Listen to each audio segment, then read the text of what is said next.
Cassava has a lot of capacities.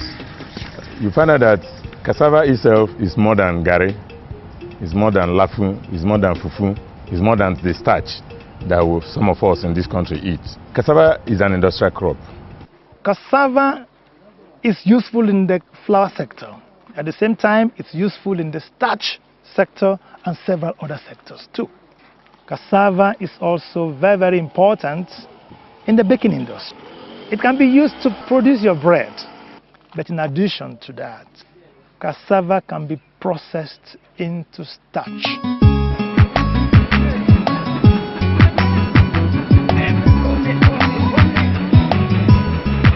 Starch is a primary raw material in the textile industry. Talk of your plywood, talk of your disposable plastics. And if your product from brewing should contain some alcohol, then starchy crops like cassava will have a very important role to play. If your final product should be sweet, then cassava has a strong role to play because the starch can be hydrolyzed into glucose syrup, which is sweet. And this is what makes cassava one of the key crops that Africa should begin to focus on today.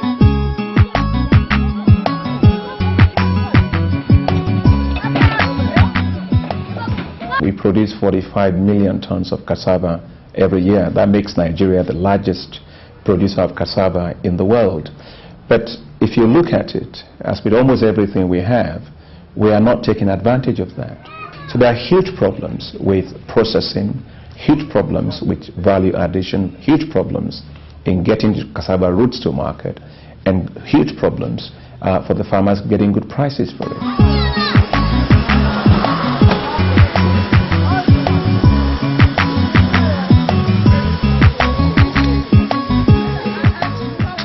So the Datco factory was a fascinating concept in the sense that here is a mobile technology for processing cassava. We have split our processing technology in one process we call the AMPU, Autonomous Mobile Processing Unit, which you see behind me.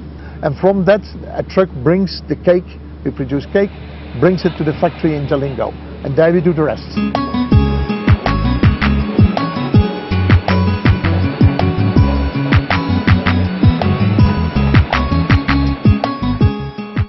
Pasta and noodle companies. Dangote, one of the largest companies in Africa, is importing millions of tons of wheat. You can replace some of those imports while at the same time benefiting your farmers. You have the brewery industry that is importing barleys and other crops in to make their drinks that you can use locally through cassava. We are currently spending 656 billion naira importing wheat every year. We can cut that down just by simply moving part of it into cassava flour. The science has proven that the use of cassava flour to substitute for wheat flour works. So what needs to be done right now is to move away from a general policy to hopefully having an enabling act, series of acts that would allow for local content.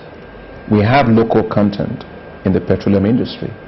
We must encourage local content for backward integration in the agricultural sector.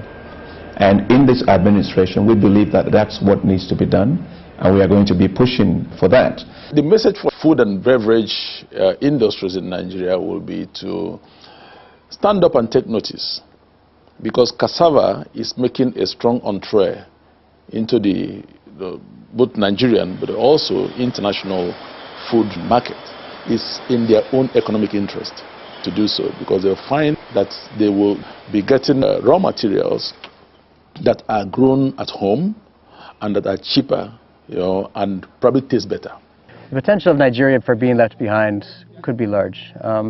SAB Miller, the second largest brewer in the world, is now interested in taking this technology to Mozambique and then possibly Sudan. And they're doing that because there's a high excise tax for their alcohol in those countries, not in Nigeria. However, the potential in Nigeria is more in the noodle market, the pasta market, the bread market, as well as the other breweries. So it would be a shame that Nigeria allows the rest of the continent to take what started here and roll it out and be successful somewhere else.